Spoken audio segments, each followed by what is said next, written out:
নমস্কার বন্ধুরা, মিঠু মনি কথার একটি ভিডিওতে আপনাদের সবাইকে স্বাগত। আশা করি আপনারা সকলেই ভালো আছেন, সুস্থ আছেন। আজকের এই ভিডিওর বিষয় হলো ইংরেজি 2025 সাল আর বাংলা 1432 বঙ্গাব্দের ভূত চতুর্দশী। কৃষ্ণপক্ষের চতুর্দশী তিথিতে অনুষ্ঠিত হয় ভূত চতুর্দশী।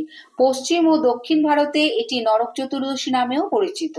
হিন্দু শাস্ত্র মতে এদিন কৃষ্ণ ও সত্যভামা নরকাসুরকে বধ করেছিলেন। বিশেষ এই দিনটিতে বেশ কিছু নিয়ম মেনে চলার বিধান দেওয়া হয়েছে শাস্ত্রে। 14টি প্রদীপ জ্বালিয়ে আমাদের 14 পুরুষকে শ্রদ্ধা জানানোর প্রথা রয়েছে। একই সঙ্গে 14 শাক খেয়ে দেহকে শুদ্ধ রাখার কথাও বলা হয়েছে। তবে যেন তেন ভাবে তা করলেই কিন্তু হবে না, মেনে চলতে হবে বেশ কিছু নিয়ম। আজকের এই ভিডিও থেকে আমরা জেনে নেব এই 2025 সালে ভূত চতুর্দশী কবে পড়েছে, চতুর্দশী তিথি কখন শুরু হবে, কখন শেষ হবে, 14 প্রদীপ কবে ও কোথায় জ্বালাবেন, 14 শাক কবে খাবেন। ভূত চতুর্দশী পালিত হবে ইংরেজি 20 অক্টোবর 2025, বাংলা 2রা কার্তিক 1432 সোমবার। চতুর্দশী তিথি শুরু হবে 19 অক্টোবর 2025, বাংলা 1 কার্তিক 1432 রবিবার দুপুর 1:52 55 সেকেন্ড গতে।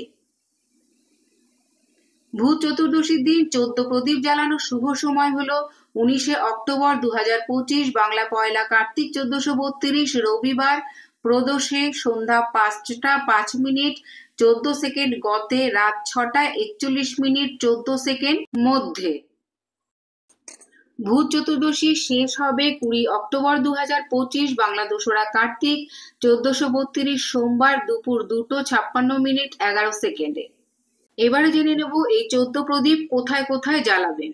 এই প্রদীপগুলি পূর্বপুরুষদের উদ্দেশ্যে এবং অশুভ শক্তিকে দূর করতে জ্বালানো হয় বলে বিশ্বাস করা হয়। বাড়ির দক্ষিণ দিকে একটি প্রদীপ জ্বালানো হয়। বিশ্বাস করা হয় যে এই 14টি প্রদীপ পূর্বপুরুষদের আত্মার উদ্দেশ্যে জ্বালানো হয়।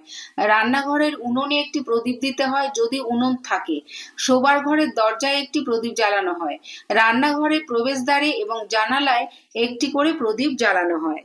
ঠাকুরঘর ও তুলসী তলায় অবশ্যই প্রদীপ দিতে হবে। বাড়ির সদর দরজার দুপাশে 2টি প্রদীপ দিন, তাতে 2টো লবঙ্গ দিতে ভুলবেন না। বাড়ির যেখানে যেখানে জলের ব্যবস্থা রয়েছে সেখানে অবশ্যই প্রদীপ জ্বালুন। এছাড়া ঘরের মূল দরজার মাঝে একটি প্রদীপ জ্বালান। প্রদীপে সামান্য গুড় দিতে ভুলবেন না। সৌভাগ্য বৃদ্ধির জন্য বাড়ির দক্ষিণে অবশ্যই কিন্তু প্রদীপ জ্বালাবেন। এই অশুভ শক্তির থেকে মুক্তির উদ্দেশ্যে এই দিন 14 প্রদীপ জ্বালানো হয়। 14 প্রদীপের আলো সংসারে নেতিবাচক শক্তির অবসান ঘটায়। এই তিথিতে 14 প্রদীপ জ্বালানোর সঙ্গে সঙ্গে 14 প্রকার শাকও খাওয়ার প্রচলন রয়েছে এই দিন। আজকের এই ভিডিওটি এই পর্যন্তই। যদি ভিডিওটি ভালো লেগে থাকে তাহলে অবশ্যই একটা লাইক কমেন্ট করবেন আর আমার চ্যানেলটিকে সাবস্ক্রাইব করে আমার পাশে থাকবেন। দেখা হচ্ছে অন্য কোনো ভিডিওতে, অন্য কোনো পর্বে। ততদিন পর্যন্ত সবাই খুব ভালো থাকবেন, সুস্থ থাকবেন।